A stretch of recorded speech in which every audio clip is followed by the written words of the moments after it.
This is Inside Indiana Business Radio on Demand for the morning of April 20th, 2023. I'm Wes Mills. The new chief executive officer of Evansville-based United Companies says attracting and retaining talent is a constant exercise for the company that employs 6,000 workers globally, but those efforts appear to be paying off. Amy Romaine Barrett was named CEO in January. The private family-owned business specializes in asset management, logistics and transportation, and finance. Barron says the company spends a lot of time on employee engagement and development. Most of the people that work in our organization, live here in the community. And so I think first and foremost, kind of taking a step back, is how do you retain good people to want to stay in Southwest Indiana? And then from there, how do businesses attract? And I would say truthfully, our approach to that is probably nothing groundbreaking. We spend a lot of time on employee engagement and development. We want people to know that when they come into the organization, they're going to be able to make a difference. They're going to be able to help solve problems, improve processes, and most importantly, we're going to train them to be able to do their jobs well. United consists of United Leasing and Finance, Professional Transportation Incorporated, Romaine Automotive Group, and Tri-State Aero. Also in Evansville, Berry Global Group has announced plans to begin development of an international center of excellence and circular innovation hub in Barcelona, Spain. The plastics manufacturer says the center will support the development of solutions to increase the use of recycled content, minimizing waste, and improving recyclability. West Lafayette-based ag-tech company Solintech is the inaugural winner of TechPoint's Deal of the Year award, thanks to the $60 million growth investment round the company secured last May. Solintech makes and sells a variety of products, including autonomous robots that can scan and monitor fields to examine crop health and pressures, such as weeds and pests. The award will be presented this Saturday during TechPoint's 24th annual Mira Awards Gala. From the number one source for Indiana business news, this is Inside Indiana Business Radio on Demand.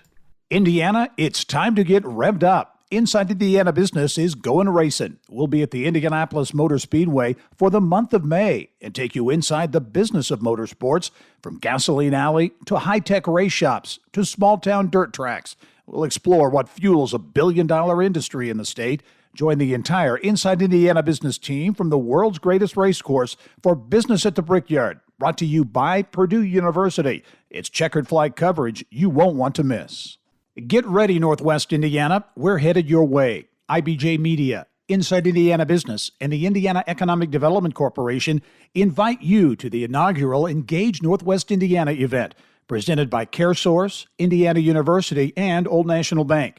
Tuesday, April 25th at Valparaiso University. We'll be diving into regional and statewide initiatives with a focus on talent, education, and issues shaping our economy. More at ibj.com/engage. Indiana state lawmakers have $1.5 billion more to work with than expected in the fiscal 2023-25 budget, according to revenue figures released by the Indiana State Budget Agency on Wednesday. Despite earlier predictions of a mild recession for the first quarter of 2023, state fiscal analysts say Indiana's economy is performing better than expected this year as inflation slowed, consumer spending remained high, and home sales rebounded slightly. Lawmakers are in the final days of the current session and are still hammering out a budget. Lafayette-based risk management and insurance firm Henriott Group Incorporated has announced it has completed a rebranding initiative.